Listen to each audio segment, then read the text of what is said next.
Sorry. You fucking interrupted me. We're off to a good start. Welcome to the Can Opener. You know, as Jacob was saying, we'd like to thank our sponsors, Pop-Up Podcasting.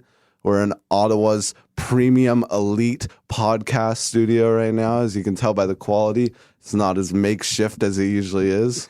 You know, I did another podcast, episode 16, with the Inside Source podcast that I produced. I was supposed to record today, and I didn't hear with them, and it sounds so much better. Oh yeah, my setup's all right. Like, it's not bad, but like this sounds like. Oh, this is beautiful, studio. bro. No, yeah, exactly. There's no other background noise or anything like that. So thank you to Pop-Up Podcasting. Man, that's the first thing I want to talk about too. How crazy this studio is. Does he know we're gonna be doing? Does he listen to all your podcasts? Do you think? Who, JP? Yeah. No, there's no way. He doesn't give a shit, man. Yeah, fair enough. JP's my boss at the podcast studio that I work at. It's an unreal setup that he has here, though, man. So all these people rent from the same people who own this building, then? Yeah, somebody owns this building, and then all the offices rent. And they're So just JP is renting for a podcast studio, but next door could be someone renting for an insurance company, or something. Could be a Canadian government, like a government rents off them and places offices in here. yeah, it makes sense. Yeah. I couldn't think of a better place to be doing this, man.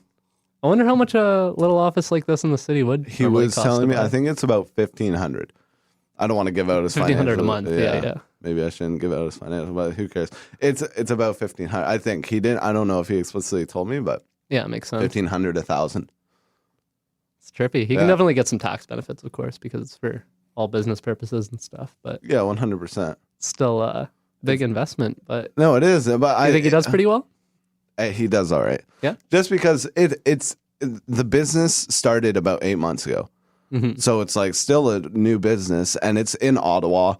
Ottawa is a relatively major city in Canada. A lot of people don't know about Ottawa, but like it's on a major tech industry. Like if you were in Toronto, there'd be a lot more Media. And, there would be a lot yeah. more all the above, like media and people who want to do podcasting and people are doing business podcasting.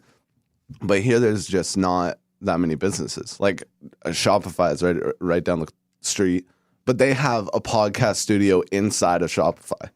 Oh, really? Yeah, because Tim Ferriss sometimes does his podcasts from the Ottawa and Montreal Shopify locations because he's an angel investor through Shopify. Really? I didn't Yeah. know any of that. I didn't even know Tim Ferriss was a Canadian. He's not. Oh, he just does podcasts in Yeah. Canada sometimes? Yeah, sometimes he's traveling because he comes and does like has meetings with Shopify. Like is I don't know what you an advisor, I guess, within the company because he has such a large amount invested. Makes sense. Yeah, Yeah. so he's like a major shareholder. So he does advisory meetings. So sometimes he'll be like, "Oh yeah, I'm in Montreal Shopify building right now." Pretty interesting. That is wild. Yeah, but there's not much. So it's 8 months, and he only has a few clients. So know what I mean? you pretty much got in right when he started it then, eh? Right on the ground floor? I didn't realize Yeah. it was only just starting when you... Yeah, I was like, because I came to talk to him. I came to ask him. I was like, I'm starting my own podcast. I want to understand, like, because it's so complicated to put it on, like to be able to stream it across all platforms, which I'm doing right now, like iTunes and blah, blah, blah. You have to go to like a audio sharing or a data sharing website, blah, blah, blah. So and you pay a small fee to that website, Yeah. right? Yeah. It's like it's not much. It's like $30 a month. Yeah. Anyone can do it. Anyone. So No, it seems like a good idea, a good way to do it. So I just came to ask him questions. And then I was like, bro, if you need any help, hit me up. And that's how it started. That's unreal. You know, Brian just admires that. He just thinks it's like the sickest shit that you got this job that way, just going and talking to some dude. And it is really cool. I feel like Brian admires that often. Yeah, You know what I mean? Yeah, Whenever I have, like, whenever me and Brian are just alone, whenever, I don't know, we're smoking a cigarette on New Year's and we were just talking to random people, he always like gets excited about that. Yeah, he definitely does. You know what I mean? Like, always gets excited. Like, did you know that guy? Like, no. But like, blah, blah, blah, you know what I mean? Just starting the conversation. I guess it's different when you come from, he's been living in a small town where he probably doesn't communicate with much of the community. Yeah, that's the thing. Many like-minded. No, exactly. yeah. And whether it's a hey or hello, it's not. There's nobody that you don't know. Yeah, especially exactly. in his age group. Mm-hmm. Yeah, it's funny living with Brian. It's nice. Very interesting. Yeah. Well, how is it? Oh, I love it. Yeah, it's sweet. Grinding like a crazy motherfucker. He grinds pretty hard, man. Pretty interesting. Not what I thought it'd be, though. He has a lot more patience than I thought he would. Yeah? You know, he grinds through a lot of time-consuming tasks. Yeah. And, like, you know, it's not the go, go, go kind of thing I Yeah. thought it would be. True. But, super interesting. You guys are pretty similar roommates. Yeah, I think so. You and Brian. I don't know. You got those things. Last time when I came down, I Yeah. was saying to Brian that I was like, yeah, I'm going to go to Evans. Like, you should come along or whatever. He's like, yeah, I should. Just question him why he stopped making beats again. I was like, That's so funny. I was like, man, I feel like Evan loves that, like being challenged Yeah, and it's like in those kinds of ways. It's Yeah, just the best. yeah, Like, I appreciate it. hmm Whether it's like just him, like it's no, I feel it's someone tugging on my heartstrings. You know Yeah. what I mean? Like it's it's a real comment. I feel like he loves it too, though. When people like challenge him with stuff like that, it just motivates him so much Yeah. more to like. Yeah, no, for real. I need to start again. I think about it every day. Making beats, eh? I know, I do. I need to. I've been actually so lazy, man. Really, It's eh? been so bad the past month and a half. Really, eh? Just been doing shit. Enjoying your time though. No. Never, man. Never. Whenever I'm not doing anything, I think about how I'm not doing anything. I know what you mean. I get like And that it too, bro. eats away and it just gets worse and it cycles into this typhoon of like just continuous downward spiral of, oh, I'm not doing anything, but I'm going to be pissed at myself for not doing anything. So it's going to make that not doing anything worse because I feel shitty about it. Yeah, I feel you, And bro. it just spirals. And I just need to I feel like I'm getting back into it. I don't know what it was. It was a little bit of funk but I feel better now. Yeah. But it's still like you get trapped in those. And it was like 2 months ago, I remember I was like journaling every day. I was meditating every day. I was like in this rhythm, and I was consciously thinking about wanting to be a better person the day tomorrow, like tomorrow. You know, I mean, I want to do better tomorrow than I did today. And then it just like faded away into this just lazy weed filled month. But I'm back. But it happens sometimes in life, I guess. Yeah. You just got to kick yourself back into gear. Yeah. It's just hard because it depends on if you're trying to consume or produce at the time too, I find. I find when I'm in school, when I'm like trying to go and learn every day and develop myself and become a smarter, better person, you know, I feel getting a little bit of extra sleep and relaxing a little more and not having a bunch of stresses is like really nice, you know? But when I'm trying to just enjoy my time and make the most of every second and Yeah. just produce, like not consume shit, not listen to anything, you know? Just, Yeah, and I totally feel you. It's like I people need balance, right? Like you Yeah. need to be able to relax and like just chill. But I feel like Joe Rogan always says he's like, you know, I am happy to relax after everything's done. yeah, that's true. You can't relax when nothing's done, or else that's going to eat away at your You're very right, eh? at your soul. Mm-hmm. So that was just my problem. I was relaxing when nothing was done, and then it's like, man, it's going to eat. But like, if you want to just chill after your long day of work and just, I think there needs to be balance in life, of course. But there can't be the balance when there is no balance. Mm-hmm. No, Yeah. you're definitely right. I feel like exercise makes a big difference with that too. Yes, dude. That shit changes my life. Oh, me too. 'Cause 100%. When I was in that month funk, I wasn't going to the gym. Mm-hmm. And when I go to the gym, there's something different about going to the gym. One, it like, you know, it gets your brain going, obviously, because you're cycling blood through your system. But it puts me on like a timeline. Yeah. If I get up and do nothing, like let's say I have to work at 3, like in the afternoon. If I do nothing, I'll just waste away until I have to go to work that day. But if I go to the gym, say I have to go to the gym at 9. So I'm going to the gym at 9 a.m. to blah, blah, blah. And it puts me on that timeline. So when I get back at 11:30, I can eat, I can do something, and then go to work. Mm-hmm. It just makes me feel great, man. Yeah. It helps me with the scheduling for sure, but it just, In what way? Like after or before, or just understanding that you did do it? I think it's filling the gaps more than anything. It's like if I have some time to do something, I'd love to go for a run in that time. And then if I do that rather than doing less or not doing anything at all, then it's like, makes me feel so much totally better. different. Oh yeah, going for a run, man. it's a medicine, Oh yeah. especially with the amount that we sit down during the day and like not do anything. Mm-hmm. I opened the Nike Plus running app the other day. I was looking through my feed because I always add all my Facebook friends who have the app. I always add them on the Nike running app. So too. you can fucking prove to them that you're running way longer than those imbeciles are. No, I just want Check out my clicks, dude. Well, you know, I'm killing it out here. be motivating, you know. Yeah, exactly. And I noticed Eric White friggin' got the Nike Plus running app. You're competitive. Yeah, He's killing you. And I looked at his speed, man, and he had already ran like 100 kilometers this year. And I He's was an like, athlete, oh man. shit, I'm freaking. He's an athlete. But I messaged him about it because I was like, man, he's going for winter runs and shit. He's going through Ottawa in January down Probably the doing canal. tracks. Yeah, he's on the treadmill all Yeah. winter, which is still cool. Still Yeah. super better than what I'm doing, you know. But Yeah. I'd love to have the motivation to just wake up on a snowy ass day, cold as hell, be like, oh, I'd love to go for a run right now. That's some real determination. Oh, I yeah. see people out here. It's like, man, I cannot do it. I'm waiting for summer. I'm excited to go for a summer run when it's super hot and I can just sweat like nobody's business and then get home and take a shower. But like, if you gotta have some balls on you to Oh, yeah, go for man. winter runs, especially out here in Canada. Yeah, literally. Not Canada, but Canada.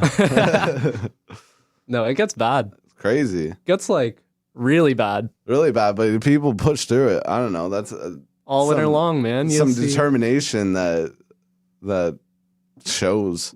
Yeah. I don't know, man. You got to be dedicated. How do people get to that point in their life where they're like, I'm gonna go for a winter run every day? I feel like you just gotta not stop. I feel like that's what did it for Yeah. me was like November, December came around. It started getting pretty chilly. I stopped running. And then it was easy for me to just not, when it was snowing more than it was in November and Yeah. December, then I was like, okay, it's too snowy. I'm not going for a run. Yeah, Then you make all these excuses because it's like if I slip and fall while I'm running and, you know, Yeah. it'd friggin' suck. so you're just making these excuses for you. But it's like you should just get a gym membership or something. Like, what happened to your rowing machine? Yeah, I didn't end up getting one. Why not? I don't know. It was like $1,400 and I just ended up putting it off. You had the resale thing down. You Yeah, that's understood true. the I was amount pretty of money. committed. I was pretty Yeah, committed. But you had the math down. Yeah, that's true. Yeah, I don't know. That's a huge thing. The exercise is a huge thing. But I almost feel like if I just didn't get the rowing machine and just kept running throughout the winter and just pushed myself through it and learned to enjoy that it would be way better for myself than if I just, Learn to enjoy it. You think you can learn to enjoy anything? I went for a couple winter runs, man. It was super. Yeah? Like it was, Was it- there what were were parts you of it. wearing? You have nothing. I know, man. One of the days it was like minus 19 I went out and I friggin' wore, Whack, dude. A minus 19 Celsius. Yeah, it was cold that day. And I have like the littlest tiny little hole in the top of my shoe. And while I was running, I was like 3 or 4 kilometers in and I was like, I'm going to lose my toe. Like That's so I'm not funny. going to be able to I can't feel my toe right now. I'm done. And then when I finished, man, like I don't know what it was, the dryness in the air, the Yeah. moisture, or Yeah. something about the cold. I just was coughing so bad all night. It's hard to breathe in the winter without fucking running Yeah. 10K. It was bad. It's hard to breathe without running 10K. Like it's crazy. Man, it's a good experience though when you're out there doing it. Like points of that run, I was thinking like this is the best thing a person can do for themselves mentally, you know? Like Yeah, no, I look up to it. You go hard. Like you go Thanks, hard. man. Yeah, I love it. It's definitely inspiring, you know what I mean? Thanks, bro. Pushing through it cuz it's like that's a difficult task to go on a run. Like a very small percentage of the population would push themselves to go for a run, let alone like a 20K run. You know Yeah, what I that's mean? true. Especially with all the other things that you could be doing. Yeah. And that's what I love about it the most is while I'm doing it, it's like there's nothing I'd rather be doing You in could the be world. scrolling right through now. Facebook, bro. Yeah. And it's interesting. Do you feel like you get into like a meditative state? Like, you know what I mean? What is your mindset while you're running? Are you thinking about like, holy fuck, I only got 5K left? Or like, what's your I'm super competitive when I'm out there running. When I'm Like, I'm just fuck you, Yeah. fuck you, slapping people across on the sidewalk. I'm just thinking about winning. Just thinking about wanting to be That's hilarious. faster and friggin' So all the time. yeah, the whole time. I'm whole out. time. Yeah, there's nothing else going through my mind. I don't listen to music or anything. I don't like listening to music when No? I do it. No, I just See, I don't know if I can do that. no, man. The music would distract me too much. I wouldn't like it. Distract you. It'd be like That's fierce, bro. Maybe not distract me, Yeah. but like I like the mindset I get into without the music. I guess is a better way Yeah. to put it. I like listening to podcasts when I work out. See, I've tried that when I run, and I like the silence better. Or like No, I I don't know, feel you. Just listening to feeling the world around me. You feeling the know, world around you. Yeah, no, I get that. that's the other thing about running compared to other exercise and biking. I guess. I guess just any exercise where you're actually going somewhere is just so much different. I find it's like you're seeing the world. You know, you're experiencing the things around you. It's so cool. How much mental health issues do you think could be Solved. solved or maybe alleviated with a little bit of exercise in Oh. people's lives? Like the best thing to reduce anxiety and stress and like all that is just It's pretty crazy, eh? oh, it's insane. Makes you feel like a different person for sure. I was talking to my mom about it, and she's like, yeah, my grandma, she's a big hypochondriac, Yeah. and she'll go get pills. Her doctor says this, right? Like, you got to stop being cholesterol. You got to stop. It's not even, this is for your cholesterol. This is for your heart. This is for the blah, blah, blah. But then she still continues to eat like shit and then uses the pills as like a Band-Aid. Oh, I gotcha. You know what I mean? So it's like how many people's issues could be solved by getting your blood flowing without throwing the Band-Aid of whatever else you're using to cope with that, with the mindset you're in. That could just be a lack of exercise and a lack of getting your blood flowing, because we don't exercise at all if we don't push ourselves to. Yeah, most There's people don't exercise at There's all. no way, unless you're doing manual labor or like some job. If you're sitting in an office, the only way you're going to get any exercise that day is if you force yourself to. Oh yeah. And a lot of people don't do it. Weird to think about, eh? Because you would have had to get exerciise to live like 1,000 would've. years ago or however long ago. Literally, you know? probably even 300 years ago. You know Yeah. what I mean? There's a lot. There's a lot that's sitting down. There's like this fucking like meme that's going around like, oh, sitting's gonna kill you, and it's like sitting is. My mom even verbatim said, sitting is the new smoking. Like, it's terrible for you to sit, and all we're doing is sit from 9 to 5, 5 days a week, and then on the weekends you're sitting on your couch Yeah, from a lot of 9 to people, 5. yeah. So it's like, gotta figure it out. I just feel such a difference in my life Mhm. when I'm 100%. exercising. Such a difference that it makes the biggest difference. I feel too that like Joe Rogan preaches about it too, but just as you get older, right now I don't really lift weights at all. I used to like lifting weights, but I don't really like it as much anymore. I don't know.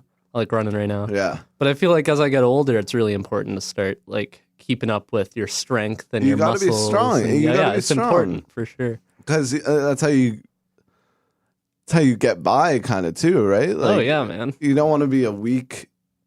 You don't want to, because it kind of eats at. It eats at your mobility eventually, right? That's what Joe Rogan preaches about. It's like if you're not strong, your bones are gonna wither away by the time you're 60 years old. Oh, 100%. So it's like if you want to have a life, like everybody wants to live forever, but do you want to like live a livable life, like where you're not constrained to a wheelchair and shit? You know what I mean? Because even if you're 60 and you're in a wheelchair, that's still so unfortunate. Mm-hmm. You know what I mean? You want to be able to. My grandma gardens like every day, and she's like 87, and she walks around, and like that's the life I want to live. I'd rather live that than what my grandpa, who was in a wheelchair at like 65 or something. You know what I mean? Man, Jake always talks about his grandpa. His grandpa's like his hero, man. I love it. He always, and it's a good role model to have because, And Jake is your buddy yeah, my really good buddy. Yeah, yeah. who is in the same program as you, Yeah, yeah, yeah.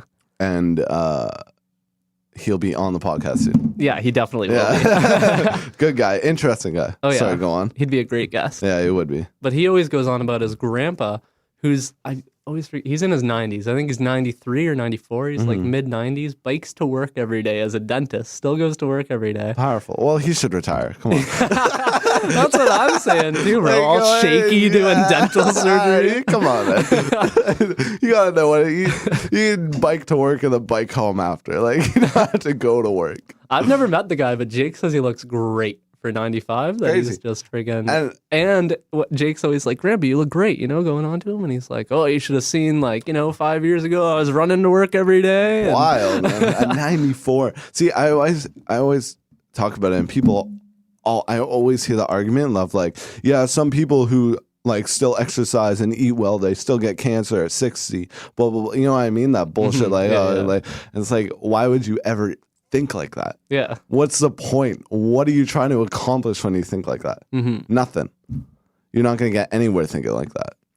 And it's so interesting though, because that's what I want to be. I just want to be. I don't want to, and it's like the whole retiring thing. You know what I mean? People work to retire. I don't want to just like hit an age and like, okay, it's over. Yeah, exactly. No, just push until you can't push no more.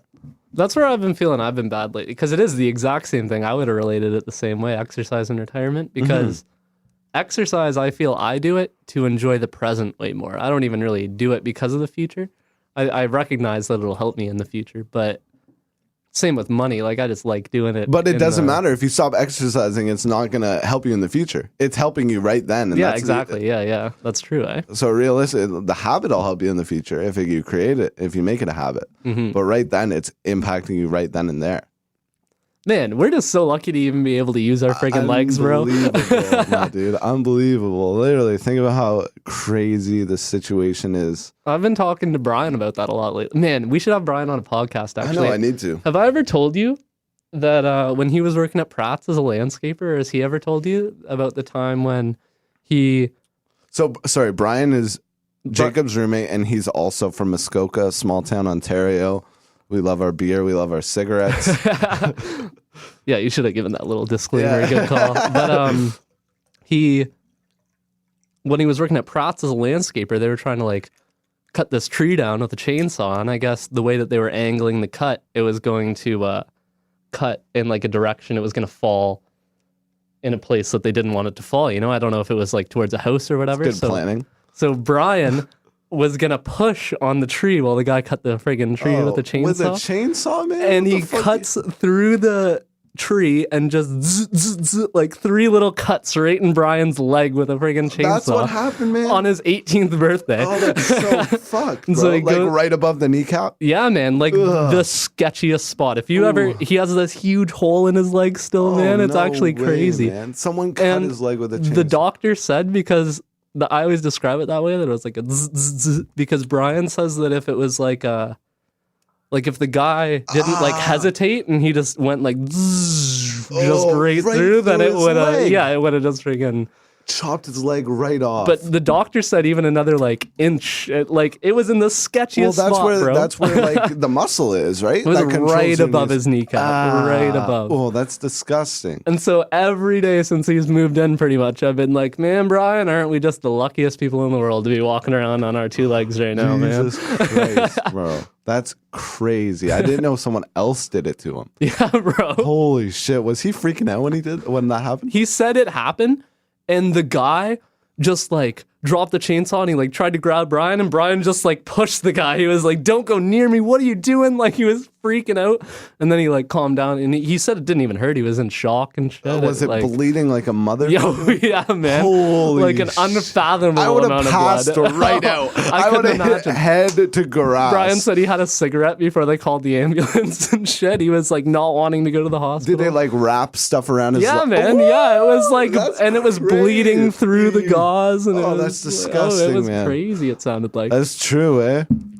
He could have very well had a prosthetic leg and never been able to. Really surprising again. that he doesn't have a prosthetic leg. crazy. Actually, like really lucky that he doesn't. Yeah, we gotta thank God for that. Holy shit. Yeah, I'm surprised I never told you that before. He told me the story, but I didn't know someone else. I didn't know that was the setting Yeah, of bro. how he cut his leg. Ridiculous. How bad did that guy feel? Man, That's the first thing everybody always asks Brian, and he's always like, man, whenever people ask me that, I always say the guy lost no sleep. Lost no sleep. What a cock. He just made the guy sound that way. So bad. Well, what a dumb idea. That's what I said. What a dumb idea. Anytime you cut yourself with a chainsaw, you weren't doing something very right. Something went wrong. Anytime you cut yourself with the majority of anything, something went wrong. Literally, though. That's so crazy. Yeah, well, we got to be grateful. We got to be thankful. Yeah, most definitely. And that's something I really want to make sure I keep throughout my life.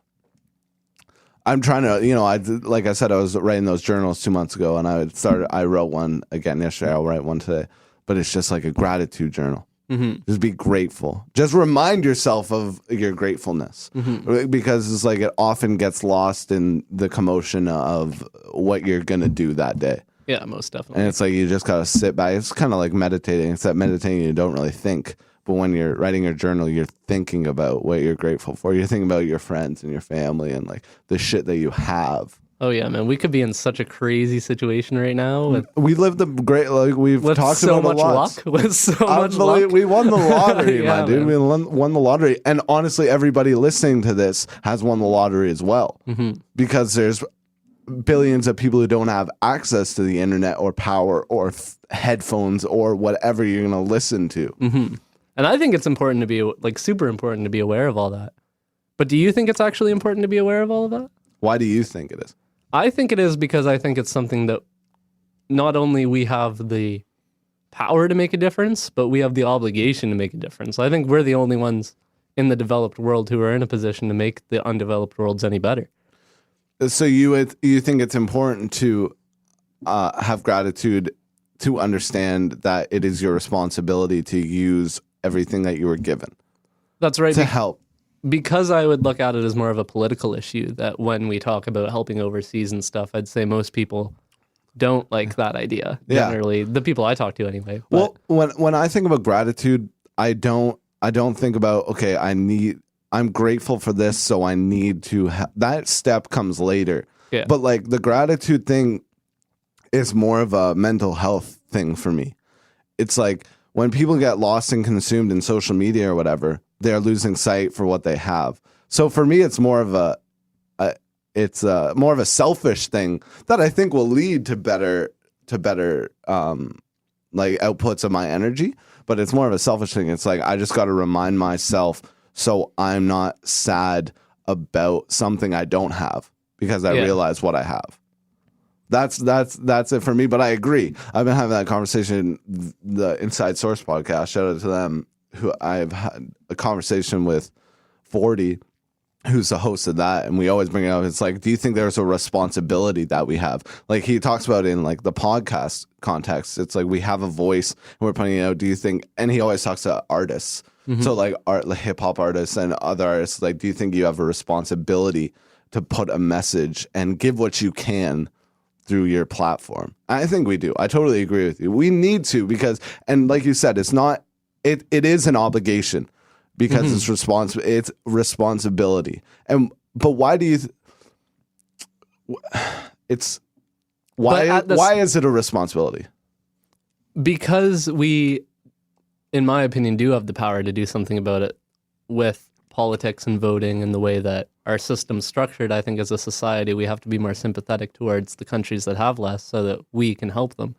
Because I think that's kind of what we have to do at this point. But why? Because I don't think that they're in a position.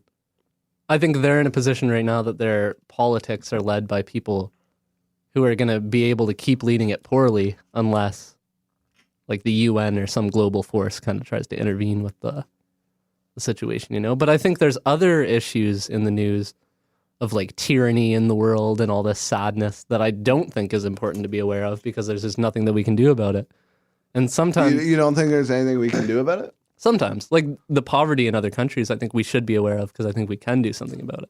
We can do something about the poverty in the actual economic system, but we can't do anything about the views that got a tyrannical leader voted in. Like, you know what I mean? We can't do anything about the political views that go on there, or we can't do anything about the status of the government I mean, it makes sense, right? Like that's kind of the opinion of saying no, we shouldn't, or the United States shouldn't invade Syria because there's nothing you're going to do. All you're going to do is create instability if you try to change the government, try to change the powers that be within that country, because then all you're going to create is just war. So it makes sense, but is that a pessimistic way to look at it? It is, but it's reality. But why do you think protests help with that? Yeah, I don't know, bro. I think, but protests are kind of internal. That's not anybody doing anything externally. But the only way people are going to protest is if they have information from other places, right? Like North Korea is not protesting because they have no information of other life. So are we? And that's why sometimes I think like, oh, I'm preaching right now about how we should talk about stuff like that because we can make a difference. But does it really make a difference in North Korea because they don't have any accessibility to what we're talking about? We're not empowering their citizens by doing this podcast at all. No, but would it be empowering if the government, if a foreign government stepped into North Korea and gave them light from the other side? That's an optimistic way to look at it. The pessimistic way would be the U.S. is just colonizing North Korea or whatever, and they're just trying to make it the same as them. Or to say that the, I guess you could call it the political views by like the upper management of the country, the people in charge are just are just that crazy bastard. But the views are just so different that it doesn't matter what we say. They're just, if you wanted to be pessimistic about it, then you could say that they're just not going to change, even if we bring all the attention to it in the world. Even if we spend every second of the day thinking about it, we're just going to be depressed because we're not going to make a difference. But do you have to be depressed at that thought? I don't think depression.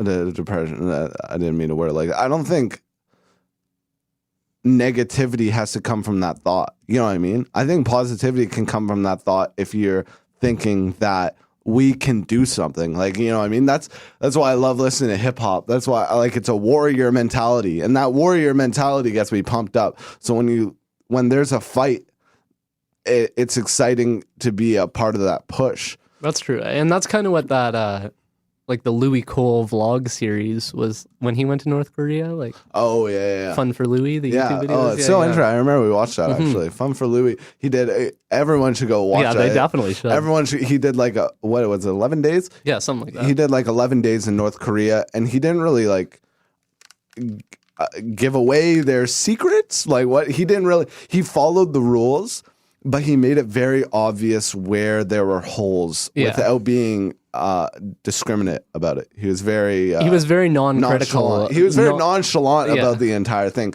but he was critical within the way he edited and within the way he left blank spaces for you to fill in the picture. That's true. With all the workers in the back of a truck just being the taken empty off Coca-Cola can. Yeah, that's true. Trippy, man. It's trippy. But he came under a lot of fire because of the way that he portrayed kind of North Korea and his experience there. He only really painted it in a positive light. But his argument behind it, which is kind of what we were talking about, was just like, why does it have to be such a depressing thing? It's not like just because they are poorer and live poorer standards of life. It's not like they're thinking about that every second of the day. Yeah. I can make a happy vlog about North Korea. Why not? And when you get a reaction like that, reacting to someone who wasn't a martyr, nobody's going to be that martyr. Yeah. No one. Everybody commenting that's like saying, oh, you should have made it. No one's going to go on their successful YouTube channel if they had one and made a super negative video about North Korea. And it's like, and threatened, especially that opportunity. No, exactly. And threatened their freedom purely based on, and he did. I think he did. Me and you watched it and we saw the holes that he created within his content. That's why I think he did it really well. I think so too. I think there were parts of that vlog that really opened up my eyes to people are hypocrites because they would never do that. No, exactly. It's not. You aren't in that position and you never will be. And if you were in that position, you would not be making the actions that you think somebody else should make. No, exactly. Super interesting vlog though. And it's tough, man. I don't know. I don't have the answers for North Korea. And if people did have the answers, like, then it wouldn't be an issue. But it's like, it's something different. I'd love to go to North Korea. Would you? Oh, it'd be a crazy trip, bro. Unbelievable. It would be a trip. Any one of those hardcore, like, oh man. What if you took shrooms in North Korea? That would not be okay. Pretty sure they just grow wildly there, bro. I know they grow weed. Yeah, I was going to say, that's actually a thing Weed there. grows on the side of the street in North Korea. They don't smoke it though, right? Pakistan too, eh? There's like a few countries that have that. The Middle actually. East is like the best. That's where it naturally grew. Yeah. Because yeah, they that's what make- they say, it's a- Afghan weed. yeah, and- it's part of the culture. They like roll hashish and stuff. Mhm. Like they don't smoke weed. They don't smoke the flower, but there's like abundance of it. So they just roll it in their hand and get all the crystal and THC from it. Man, did you meet my buddy Khalid? Khalid. Khalid. Like Khalid Mahmoud. the singer. No, well, I guess there's Yeah. singers named Khalid, yeah. Yeah, yeah. Have you No, met him? the guy who came to White Hill one time and looked at the black guy. No, he's like an Arab dude. He's got No, a big beard. Maybe No? not. True. Sick dude. He'd be the best guest for a podcast, Well, man. you gotta ask him. Oh yeah, he's a really good speaker. That'd be a good one. But his family's from the Middle East, and he's from like, oh man, I don't want to butcher the country. I don't want to get it wrong. I'm pretty sure it's Pakistan, and he said that It's weed- a stan, right? Afghanistan, Pakistan. but he said that weed just grows wildly there, and it's like the male plants, and you're walking through the street and you can just smell it in the air because it's just so friggin' Crazy. abundant. And it's like I've watched Vice documentaries on Afghan soldiers, and all they do is smoke pot and shoot up heroin because Yeah. it's like poppies grow and weed grows everywhere. Mhm. And it's just like, but there are places like Jordan. Fuck, just a white guy's name. It starts with a J. Jared Jacob Jordan. No, but Jordan, it grows wild, but it's so illegal to smoke it, just like in Oh, really? Saudi Arabia. A lot of these countries is super legal. Some of it's a part of the culture, Mm-hmm. but then when you get into countries where the ideology of Muslims steps in and the religion really interferes with the state, it gets really illegal. Yeah. Yeah. I knew in Saudi it was really Saudi Arabia is trippy, eh? yeah. Well, actually, publicly it is very illegal to smoke weed Yeah. and stuff there, but people do it still. Yeah, people do it, but it's fucked, right? Like Yeah. it's scary. It's like smoking a joint in Texas. You got thrown in jail. Yeah, for that's true. smoking That's a Yeah. really good comparison, I feel. You smoke a joint in Texas, you could be, especially if you're a black young male. Yeah, literally, though. you're gonna be going to jail. Yeah, it's so trippy. What do you? I'm kind of switching gears here. Yeah, spitball it, bro. Do it. What do you think about that latest Elon Musk feat? Man, I'm never nearly as excited to space travel as everybody else Why is. not, man? I don't know what it is, bro. I talked to Brian about this shit too, because I recognize how crazy it is that we went to space and you landed 2 rockets side by side in space. Yeah, blah Did blah you blah. see it, man? Yeah, It was like a fucking movie, dude. Yeah, the 2 yeah. rockets. I don't know what it is. It's like the credits start rolling after. That's what you expect, but it's not. It must just be I'm just too desensitized to it with television and the friggin' movie cinema that we have and all the. But why don't you care though? Like, Because there's no results that have come out in space travel that have affected me at all. I don't care at all right now. And I should, because it probably will one day. but just because it doesn't affect you, does that mean you shouldn't care? Like, you know what I mean? Like it's a huge it opens another door to the hallway where we might possibly go. That's how I look at it. You know what I mean? It's another step. No matter what, it doesn't bring in. It's not like we're finding aliens or like some stupid shit like that. But it's like another step to where we're possibly going. Yeah. But I just feel like it's so reliant on hope. But at the Isn't everything though? and yeah, What isn't? and yeah, I see how. What isn't? That's life. I don't know. That's what I've been beginning to think. It's like everything is reliant on faith. There's nothing realer than that. But I could tell you real consequences that have resulted from NASA and the emissions, Yeah. money spent and debatably wasted, and all this. But I couldn't tell you for sure any good impacts of space travel yet. I can. I guess satellites and but even cell phones characters like Elon Musk are birthed from us going to the moon 40 years ago. 50 years ago. Elon Musk would not be making the strides he's making today without that great jump in innovation. You know what I mean? He gets inspired by that thought. And if he gets inspired by that thought, I hope millions of other people as smart as him get inspired by that thought, because you never know where you'll go. He wants to create a colony on Mars or whatever. But in order to do that, he has to cut down emissions on this planet first so we can sustain this planet. And that's kind of where it spirals. So you never know where the idea might lead. And that's why I think it's inspiring, because people like Elon Musk are doing it. And he's doing it, and he's creating battery-powered cars because he wants to be a multi-planet species. So that's why I think it's inspiring. It's just it's moving forward. And that's, like Casey Neistat says, you never hit the end. There's no hitting the end. You're never gonna hit that peak.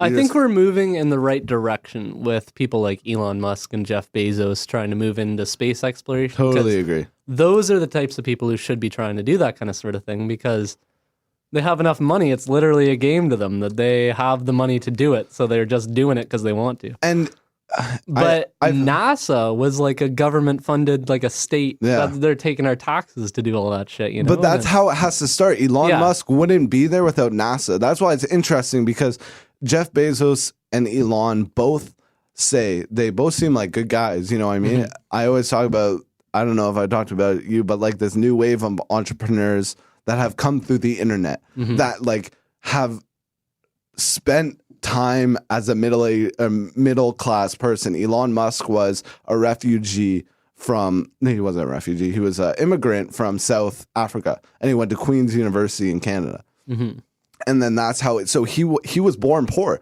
Same with Jeff Bezos, but the internet has given them this leverage to build these and be mass amounts of wealth that no one could ever imagine for. But they've lived that life. Nobody could imagine. No, it, exactly. But they didn't inherit it. Yeah. So it's like they're good people, and they understand how they get, the passion that leads behind that. So I don't know where I was getting.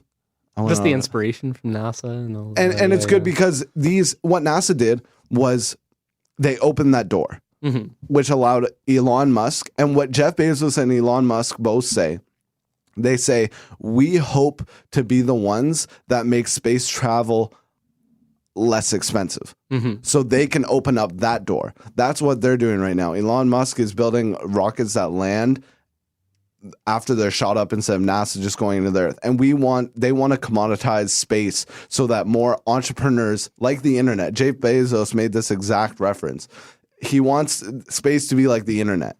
He wants people to be able to just go into space and start a business like the internet. Like I can go open a can opener website. He wants to be send a can opener rocket up to space. But it makes sense. And it's interesting that these people are doing this. It is pretty crazy. Like 50 years ago, if you lived in China and I lived here and I wanted to ship a package to you, sorry, not 50 years ago, but maybe like 100 years ago.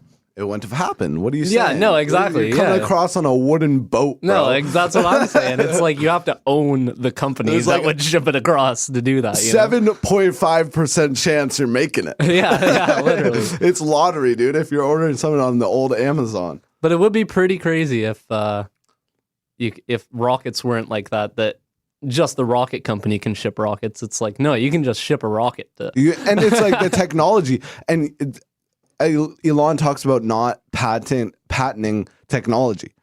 It's not patented because his business that he's in competition with is the government. So he's like, I don't think that'd be a smart, which it makes sense, but it's not patented. So other companies like Blue Origin of Jeff Bezos can go and do this. But Jeff Bezos' plan is like, he wants to build factories in orbit so the emissions can be let out into the space. People can have, and he wants it to be cheap enough that they can shuttle a rocket up, grab the goods that someone placed, like say Canada, the orders that were placed on hoodies, and there's a hoodie factory up in orbit, and he sends a rocket up, grabs it, comes back down, and disperses it to eliminate like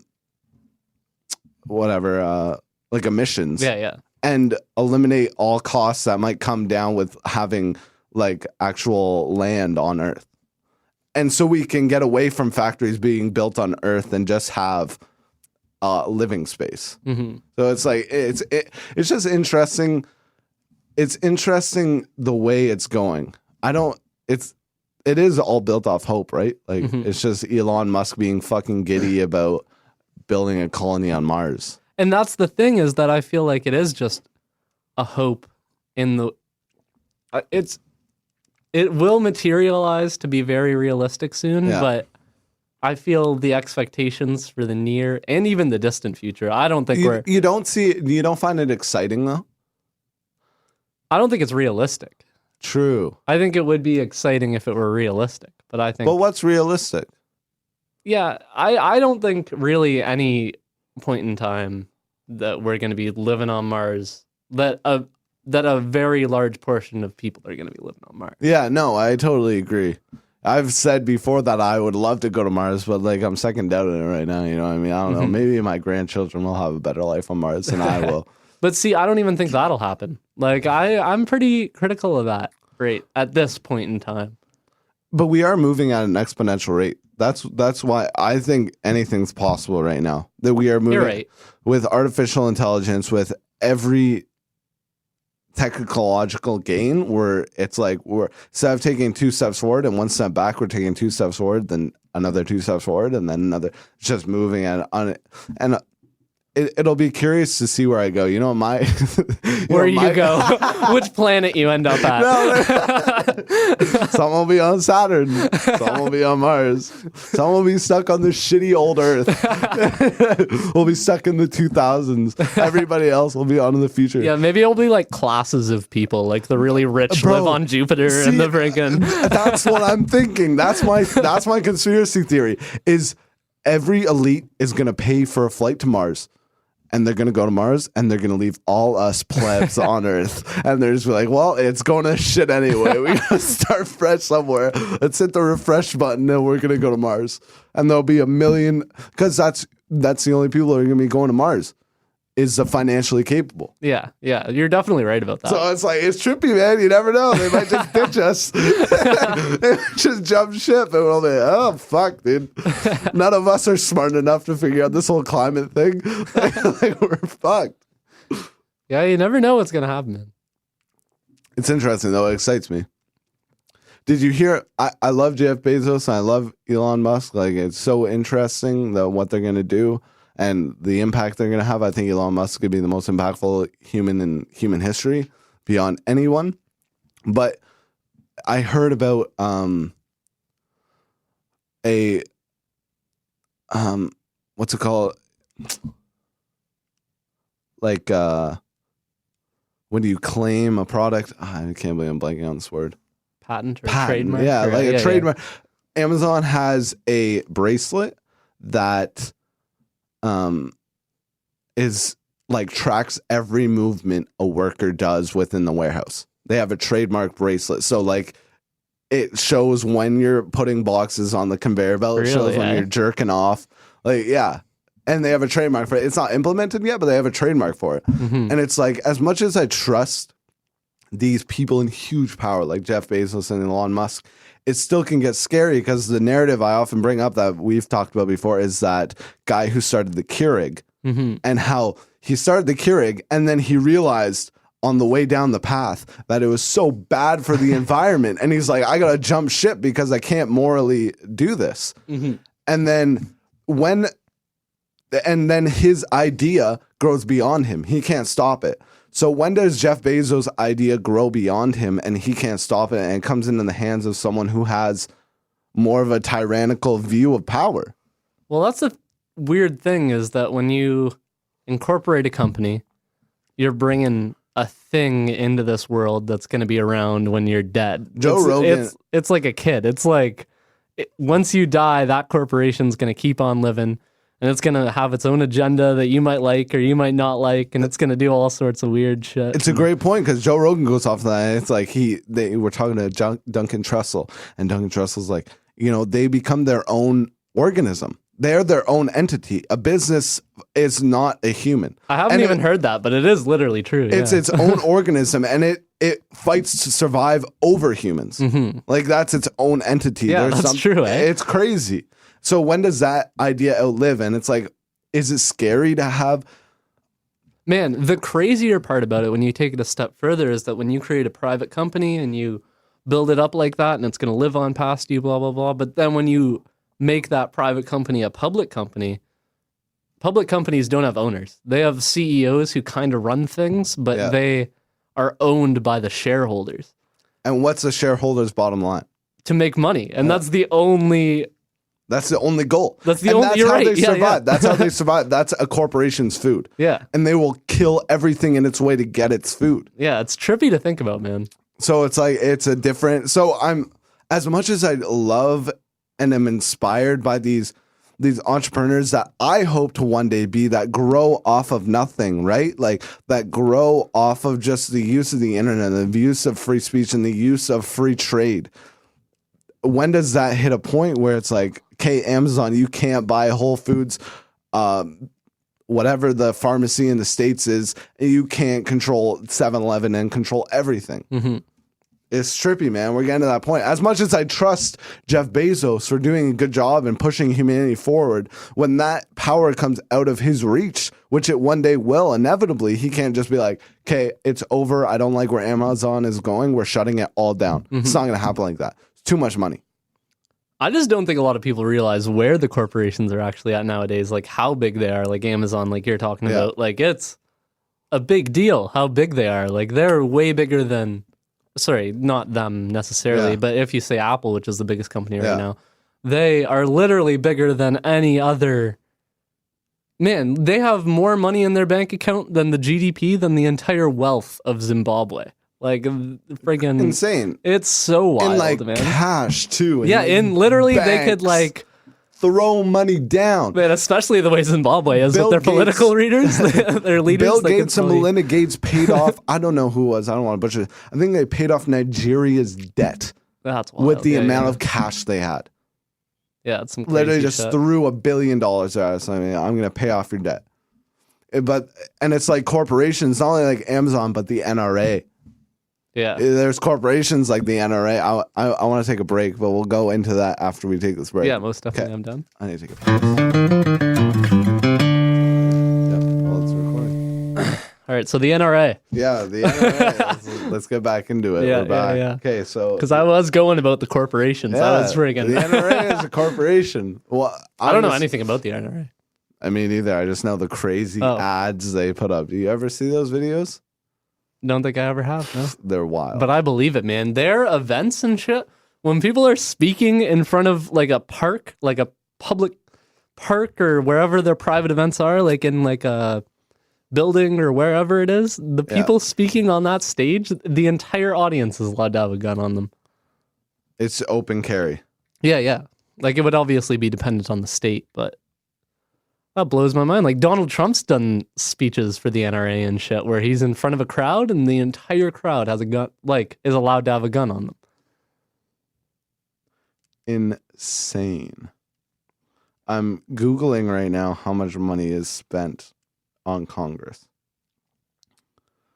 So the Nonpartisan Center for Responsive Politics estimated that during the 2016 election, the NRA and its affiliates spent a record $54 million to secure Republican control of the White House and Congress, including at least $30.3 million to help elect Donald Trump.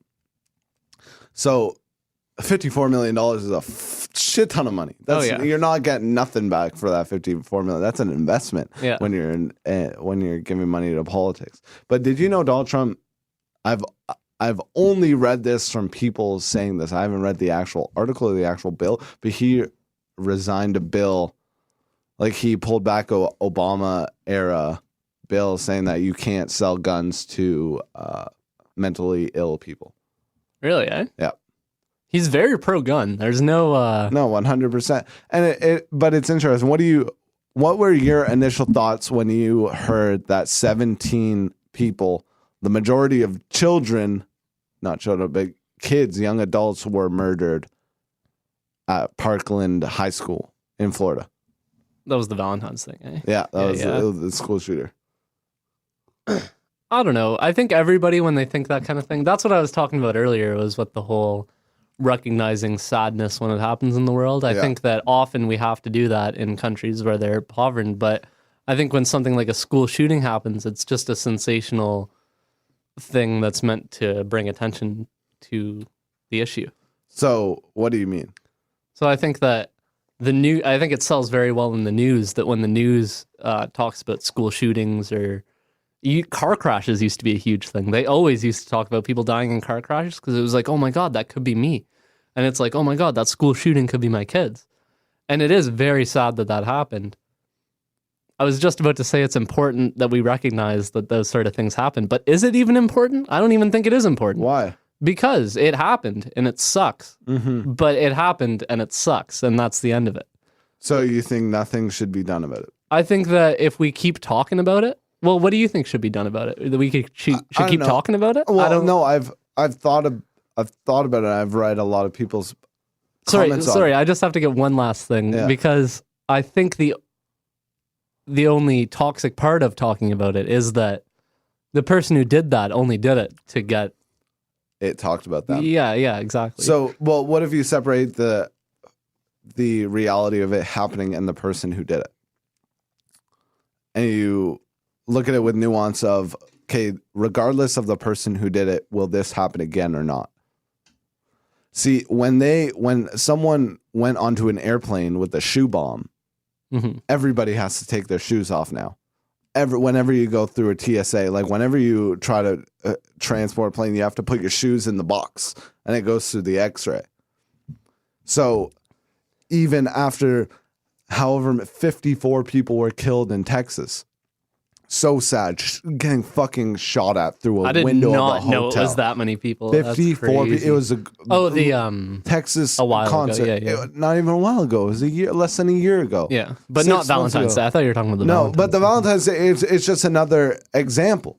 So when that happens, they don't even have why don't they ban bump stocks? Bump stocks is what the shooter at Texas used. A bump stock is something that like hits against your shoulder when you're holding, it's like a guard, and it makes the trigger automatic because it uses the recoil of the gun to like put in the next round or whatever. So a semi-automatic can turn to an automatic.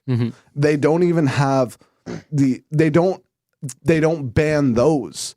Even after 54 people are killed and shot in a mass shooting. So it's like, how far are we going to go? Are we just going to ignore it and think it's sensationalization? Or are we going to do something about it? But that's where I'm really torn still, is because I used to be very pro gun control. I used to be very like anti-gun politically, that we should be trying to control it better. But I feel that's not the way to solve the problem anymore. But it also depends on context of the situation, right? Yeah, definitely. In Australia, it made sense. There weren't that many guns, but there are more guns in the United States than people. So how are you going to take away all those guns? It's a point where it's like, it's almost impossible. And me and Luke were talking about it the other night, and it's like, it reminds me of what's happening with nukes worldwide. Either no one has nukes, everyone has to get rid of their nukes, or everybody has to have nukes. Luke has some interesting views on the whole nuke thing. Luke's an interesting guy. A lot of interesting views on a lot of different things. But it's similar. It's like, we can't take away all nukes because U.S. won't give up their nukes. And there's some gun-toting United Statesians who are not willing to give up their guns. And if they're not willing to give up their guns, then everybody has to have a gun. And there needs to be something. Why do you have your guns? First of all, the main reason that they have their guns is because the Constitution, right? The Second Amendment, which is there's a couple problems I have with that. The first problem is that Constitution was written when people had muskets. Yeah, that's my biggest thing. So, and it's like people have automatic assault rifles now. This kid went in with an AR-15 that he legally bought. When do you ever need an assault rifle? Is there ever a point in time when you need an assault rifle? And if it's combating, when George Washington and all these founders wrote the Constitution, they were worried about England coming back and taking back the land, right? Like about the British. So it's like, are we worried about the military industrial complex taking over America? So we need to be able to form militias, and we need to have weapons in order to form militias when a tyrannical government comes into place. Mm-hmm. And it's like, that makes sense because there's so many people. But it's just so hard to govern that.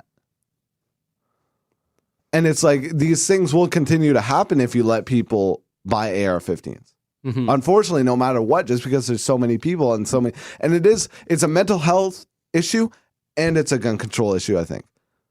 Because Trump signed away an Obama era policy that didn't allow people with mental illness to buy guns. Mm-hmm. There's like some restrictions that Trump took away. But I don't think it is, I wouldn't even call it a mental health issue or barely even an issue at all, because I think it'd be a mental health issue if one in every friggin', I don't know, even if one in every 100,000 Americans was doing it, that'd be a pretty wild amount. But that's not nearly the proportion of people the amount of people in the world who do mass shootings is like 1 in a billion. It's like so rare to find a person. It is rare worldwide, but not in the States. That's where the concentrated problem is. That's the thing. It doesn't happen very much worldwide because there's different regulations. But the States is where these mass shootings are happening. But that's where you got to have the debate of if it's the problem that stemmed from the States causing that problem, or the mass shootings causing the problem that it created that culture in the States that they just always report on it and it's always in the eyes of the people and that's all we're ever If you talk about mass shootings to anybody, they're going to know what you're talking about. You know, it's like a term, mass shootings. It's like a thing that we talk about every day. Where do they come from? Of it happening. Like if it never happened, like I know what you mean. Yeah. Where do they come from? They come from the States. That's where we're talking about Columbine. That's where we're talking about San Bernardino. That's where we're talking about the Las Vegas shooting. Mm-hmm. These happen in the States. They happen in France, right? Like during that concert where like 200 people were killed or something, right? But even in the States, it's still not even the ratio of people that I would call a mental health issue, because 1 in a million people are going to be crazy. They're going to not listen to what... Yeah, but so do you think those 1 in a million people should be able to buy guns? No. And that's where the policy... Yeah, I see what you're saying now. Because the policies will... It needs to be regulated in some way. You know what I mean? There's just a point where there's too many people where it needs to be regulated. Mm-hmm. And it's crazy because you don't hear about these things. You heard about that Australia, like the shooting that happened like 1996 or something. It was like the biggest mass shooting of all time in Australia. In Australia, no, but or the biggest massacre. It was like not even a mass shooting. It was more of like a war, wasn't it? No. In Australia, I think 30 people or something were killed. But way, man. It was like hundreds of people. No. It was only one guy. It was one guy in a clock tower. There wasn't hundreds. It was less than the Las Vegas shooting. Oh, okay. Yeah, but they banned all assault rifles. Everybody had to hand in their guns. Mm-hmm. So they automatically, and police officers in Britain don't even have guns. I knew that, yeah. So it's like, it's so hard to figure out how, and people are saying like this shooter that just happened in Florida, that there were tips to FBI that this guy was crazy and they didn't take it seriously. But you can't arrest someone based off a feeling that you have that they might commit a mass shooting. Yeah, so it's like, how, if you can't do that, then how do you stop them from doing that? It's gaining the access to the tools to complete that. Mm-hmm. But I feel personally that even if gun control were way higher, Because I used to say all the exact same things about how we Yeah. should have higher gun control and it is undebatable that if we did have better gun control, then it would happen less. Mm-hmm. I think that the statistics of, like you were saying, in America, it happens way more, and like the guns. Guns! Like, yeah. There's so many guns! Pew, pew. I don't want to say this like factually because I'm not really sure, Yeah. but I'm pretty sure the guns or the states probably has more guns per person than like any other country. Well, they do 100% because where else are they so gun no, literally pro? though. Yeah, There's yeah. nothing else. There's nowhere else. It's like, Man, keep your gun. It's America. Something like 92% of the guns in circulation in the world were manufactured in the United States. It's like an insane amount. It's crazy. And it's because that, and you know what's even crazier? And what's even scarier? But that ties into what we were talking about earlier with the corporations and how Boeing and Lockheed Martin creating all these guns, and then the corporation lives on past them, and they have these agendas that. And those corporations fuel the American economy. Yeah, 100%. The American economy was built. It's even past the corporations now. The American economy was built off of selling weapons during World War II. So it's like, is there even a possibility that they can back off from their gun when when $60 billion is spent on the military every year, 600 billion or whatever the stupid number is?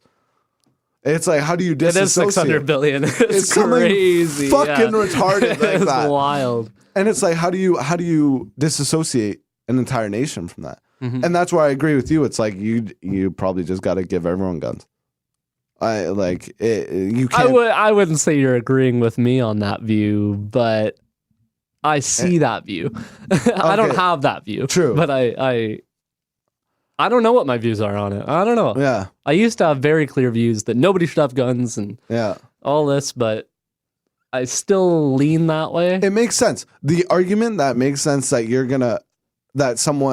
protecting yourself for the ability to form militias against a tyrannical government.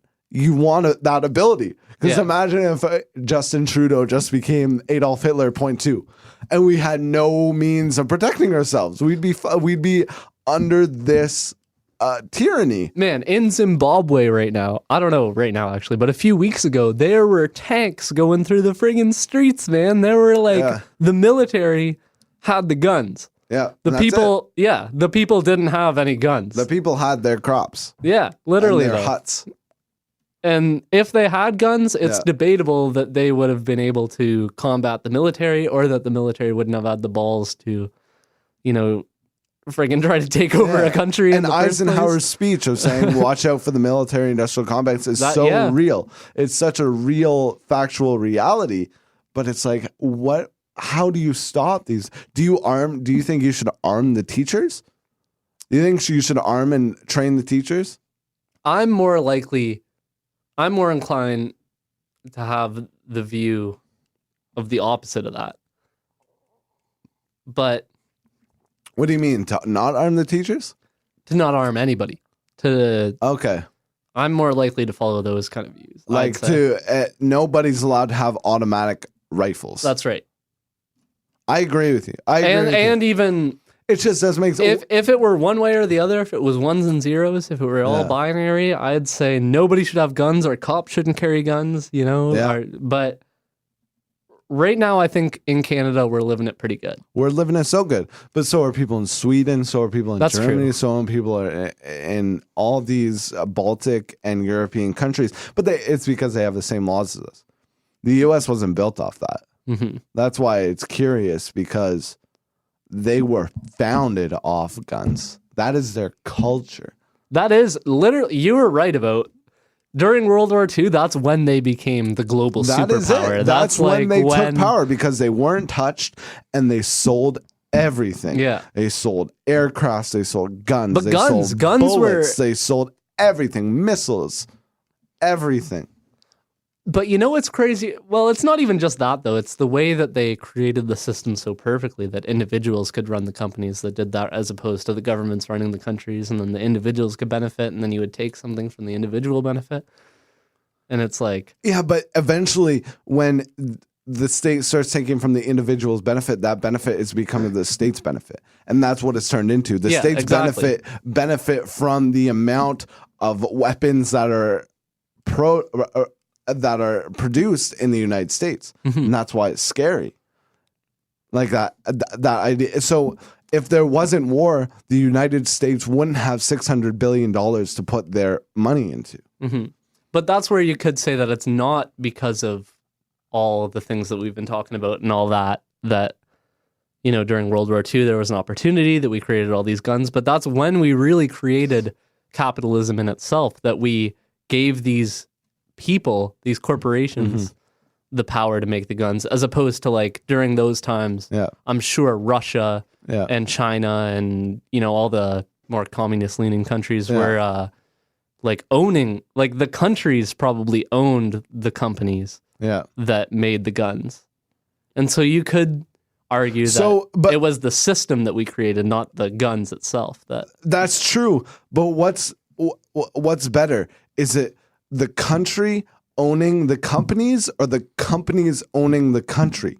Oh, definitely the people owning the companies. The companies owning. But see, that's where there needs to be a balance. There needs to be a balance between both, because both on their very static ends are extremely dangerous. You can't have corporations running the U.S. because that's what's happening right now. Yeah, exactly. You know what I mean? It's scary that way because, like we said, companies are their own organism. They are fighting for their own survival. Fuck human species. Like, they are not concerned about that. They're concerned about their bottom line, which is money, which is their food, which is their way to evolve. And that's where I'm second guessing my answer to your question now, because you said, because I said that individuals owning the companies is the best way to do it, but that has been the best way to do it. But will it be going forward? Because, like you said, now companies are so rich, bro. And they evolve. Crazy. They evolve beyond the individual, and that's what's scary. Yeah, that too. So it's like, what is the balance? And I think there needs to be a balance. Whenever someone says pure capitalism, it scares me. Whenever someone says pure communism, it scares me. The extreme on either sides is scary. Yeah, 100%, eh? And it's scary that people don't understand that, right? Like, people are like, oh, communism's bad, so they're way on the capitalistic side. And I get it, but you're still extremist to a certain ideology.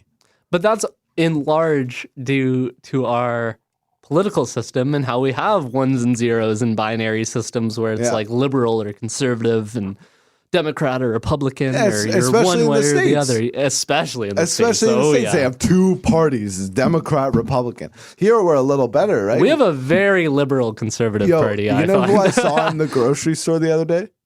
I was fucking working. Yo, I'm curious. I was doing some dishes. I saw Jagmeet Singh. No way. Yes. Did you talk to him? No, I didn't have the balls, bro. That's wild, I didn't know if it was him, though. Yeah. And he was like looking around. He kind of looked a bit Was he wearing a suit? Yeah.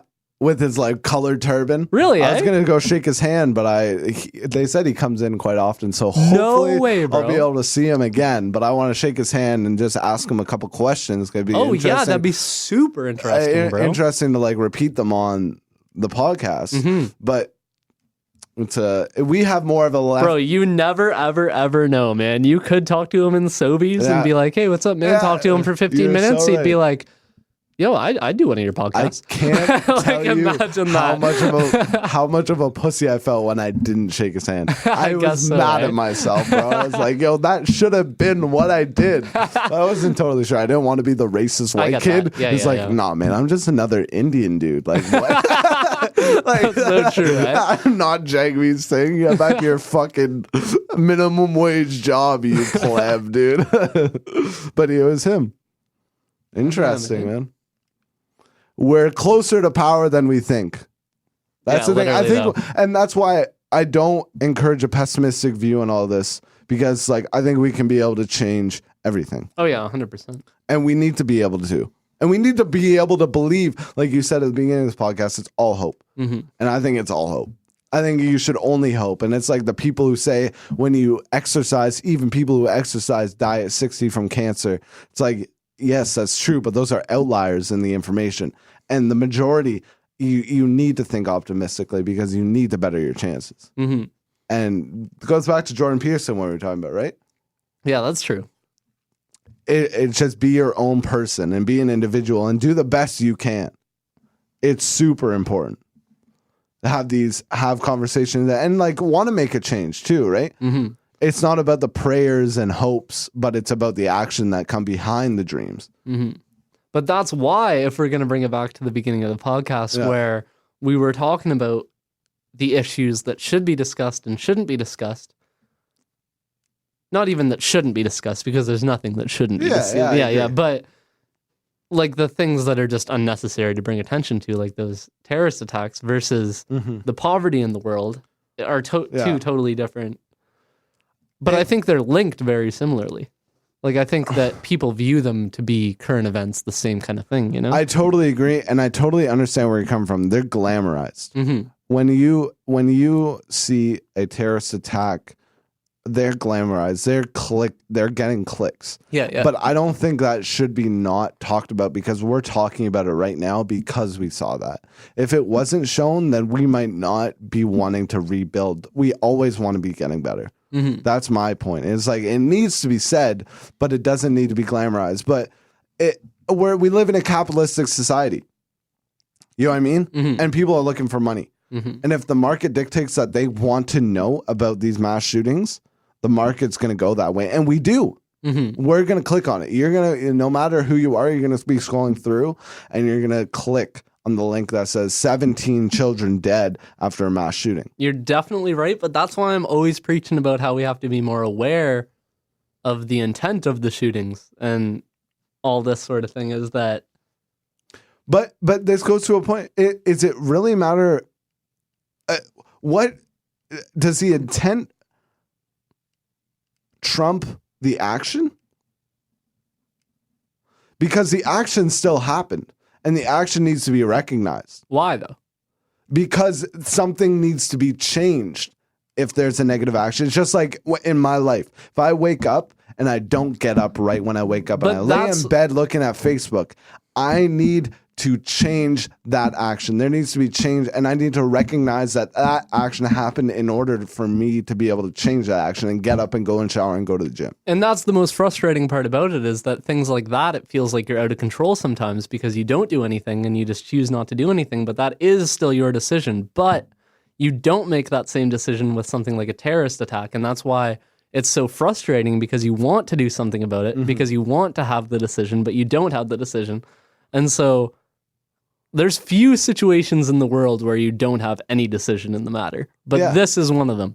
But can you look at the point of, okay, so what leads someone to commit a act of terror? Usually it's from people being outcast from society and not feeling a part of where they're living. And I'd agree with that. Yeah. So what if you think about the motivation behind the terror, how can you intervene that? Maybe you can be more friendly to other people when you interact with them during day to day. And when you can include people that need to be included because they're clearly missing something. But do you think that's the message that we're taking from talking about it and from it being advertised to us all the time? I don't think it is. It depends if it's talked about in the right way, right? And I guess you're right, because I guess we do show more. If you're Fox News and you're like, this is scary, everybody get their guns, we all need to be armed because there's people walking around here with AR-15s, everyone get defensive. It's like that leads to another road. And I guess that's where the intention leads behind the action. The intention of which you wish to distribute news is very important, especially now today, because you can incite fear. Once fear controls... But that's all news is. Yeah. Yeah, and it shouldn't be that way. No, and I agree. hope it changes because we have more of a free market. We have the ability to talk on this podcast, and like I've always said, it's like it's so important, right?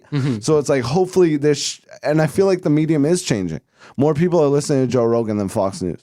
More people are watching Philip DeFranco than NBC or whatever. And I hope it changes, right? To these good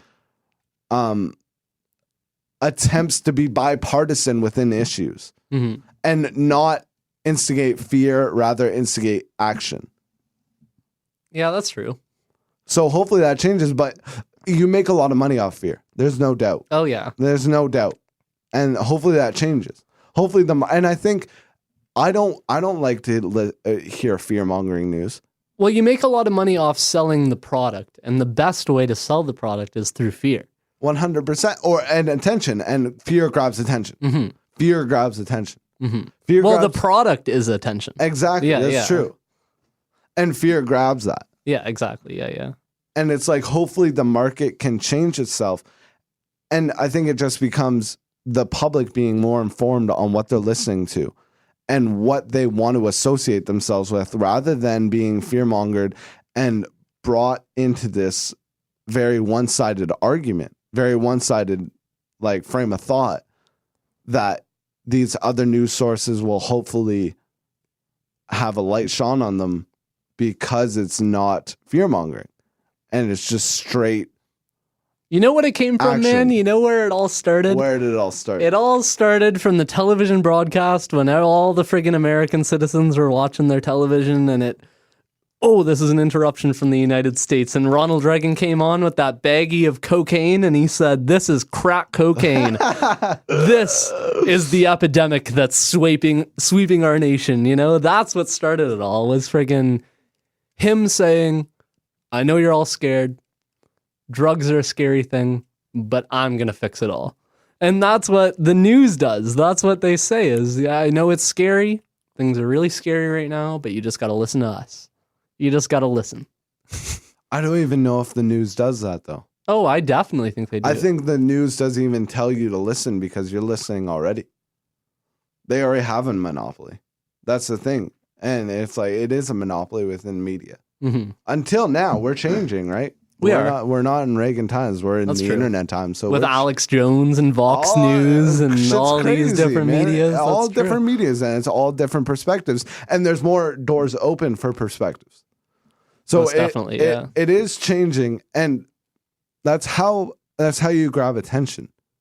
You know what I mean? You got to be provocative in some way. Mhm. That's what Ronald Reagan was doing, because he wanted, and it's just like Donald Trump's doing. You know what I mean? We're going to ban Muslims in order to have, it's like a Machiavellian theory. You know Machiavelli back in the day? Yeah, how he was. Yeah. He wrote a book on how fear is the best way to control power and assume power. You need the people to be fearful of you. So, and that's the best way. It's like, if you were really lost and I was like, "Jacob, don't worry, I got you, man. I got you." You would follow me because I'm showing you the light. Yeah, that's true. And it goes that way. And people feed off the fear of whether it's Ronald Reagan or George Bush or Donald Trump or Barack Obama. People fiend for the to be able to hold on to something, to be secure about something. Yeah, that's true. But I just feel it made the biggest difference when we actually had politicians interrupting media broadcast and being like, "You should be scared about this. And by the way, you should vote for me because I'm going to fix it." Like That's what Donald Trump did. That's exactly what Donald Trump did. You're right. He honestly I don't think he did it well. I mean, he did do it well because he won. But Hillary Clinton did it so bad that he did it well. Yeah, that's true. That's my thoughts on it. But it's inciting fear, and that's what all these major news corporations, and I hope we're changing. Bro, I wouldn't make that debate though, that just because Hillary did it bad, Donald won. He got more votes than John McCain did, didn't he? He got less votes than Mitt Romney did when he lost Yeah, to but Obama. Mitt Romney, I think, got more votes than any Republican ever. Oh, really? I'm pretty sure. True. I don't know, but the population changes a lot in Exactly. 16, Yeah, 16 years. So it's like he didn't win the majority vote. Mm-hmm. So I think she did a terrible job. And it wasn't all because of her, right? Like there's 60 million people who voted for Donald Trump. And they're not just voting because they hate Hillary Clinton, right? Yeah. I'm sure maybe a number of them are. I doubt even that would be the majority of their stake in that vote. Mm-hmm. But yeah, I get what you're saying. It's a different. I think what you're trying to justify in your head is that not that many people are Donald Trump supporters, but I think that many people definitely are Donald Trump supporters. No, I definitely think so too. But I think how many people didn't vote for Hillary Clinton shows how many people are not Hillary Clinton fans. Yeah, So it's that's the true. lowest Yeah. lowest turnout of U.S. voters, and you are responsible for people not turning out. That's my point. I definitely am not rule number 2 in the Art of War by Sun Tzu is don't underestimate your enemy. And you can't underestimate Donald Trump because 60 million people voted for that motherfucker. It's interesting. I'm curious about what's going to happen in our Canadian election next time. Yeah, man. A lot of people heard Donald Trump's message and said, "That's what I want to hear. Make America That's great what again. I'm looking for." Build that wall. Let's build that fucking wall. Like a lot of people thought that. 100%, man. And it makes sense why a lot of people thought that. We're not going to be turning off any viewers, by the way, by talking shit about Donald Trump. Oh, I honestly don't give a shit.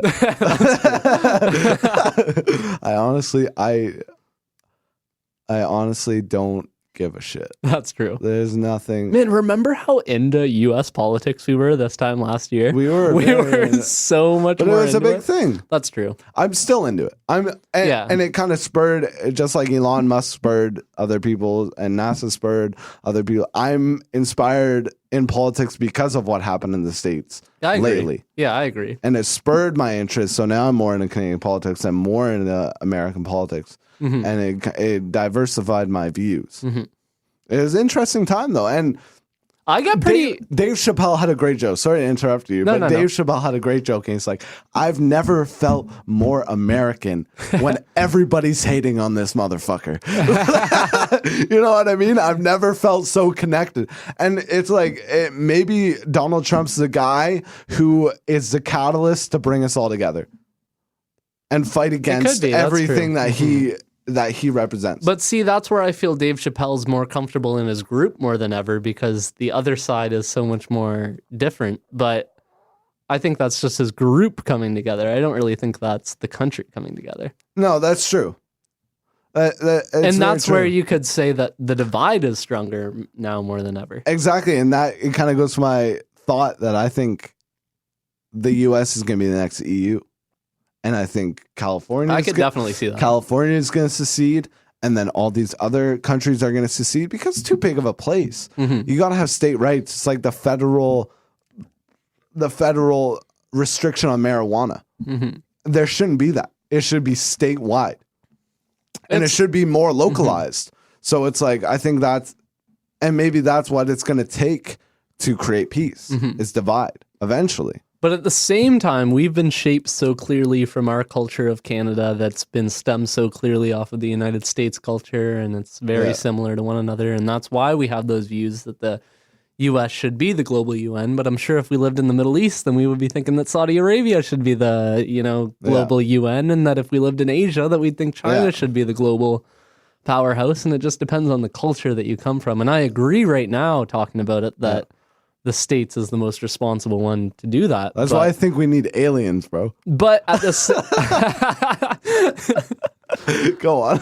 But at the same time, you could argue that a monopoly among any country would lead to bad things, and that's where I'm more differential views. That's why there needs to be a main goal. That's why I hope. But that's why I don't think there needs to be a main goal, because monopoly is very bad, and the diversity of goals is key. That's true. Do you think conflict's going to be inevitable then? Yeah.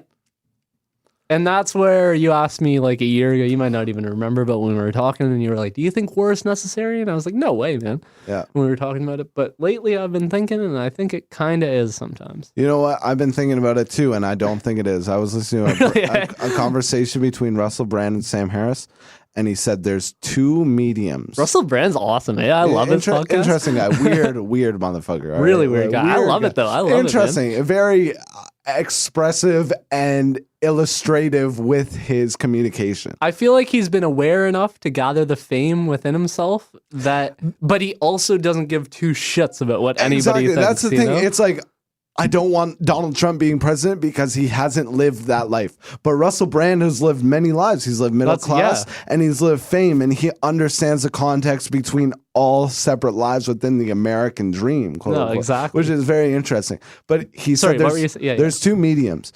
There's conflict There's war or there's conversation. And I think those are the mediums now. We can conversate now. That's a medium between war. Those are the only two choices. And I've been thinking that there is an ability to have conversation.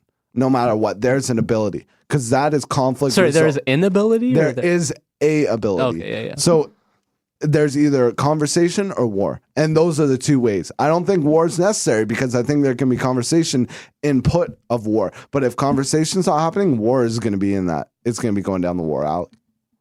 Yeah, I'd agree with that. Yeah, so it's like there needs to be... But if we could find a happy medium between those things and find conversational, like how I feel personally that me and you have, criticizing each other's ideas so much, but also, forming ideas.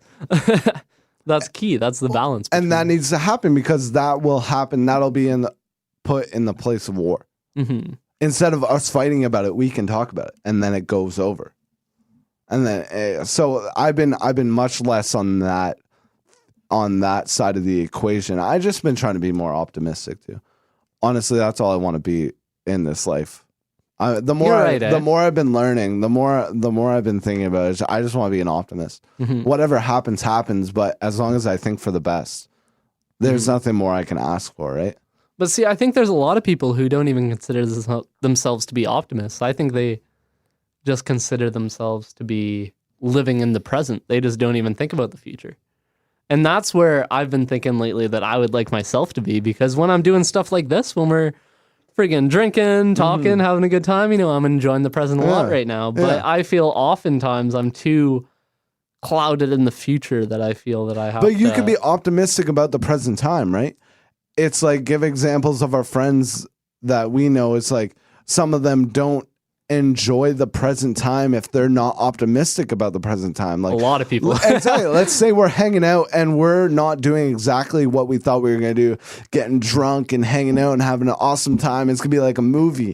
And it's like they are not optimistic about the time, so therefore they are not having a good time. Even though it's just a couple friends hanging out, and it still could be a great time, depends on the way you look at it. Mm-hmm. And that's where I just want to get back to, because I feel like I've shredded it. And it's important to like shred away from your ideas, right? It's important to stray away from your ideas every once in a while, but because it strengthens those initial ideas when you get a taste. And I just want to think positively. That's all. That's my greatest asset, is just be able to like think optimistically, not only about the future. The future will come, but think optimistically about right now. You're definitely right. Because it'll give me that energy to push through right now, no matter what. If you just did what you wanted every second of the present, you wouldn't even have to think about the future. You wouldn't have to think about the future because you're thinking about right now. You're thinking about how awesome right now could be. No, exactly. Well, that's a great way to end the candle. I agree. Anything else you want to say, Jacob Van Dyke? I think I'm good here, adjusting the headphones to take them off here. Okay, well, let's get it. Thank you. I appreciate everyone listening. Shout out to our sponsor again, Pop-Up Podcasting. Thank you for coming by, Jacob Van Dyke. I'm sure we'll hear from you soon. It was a pleasure being here. Peace.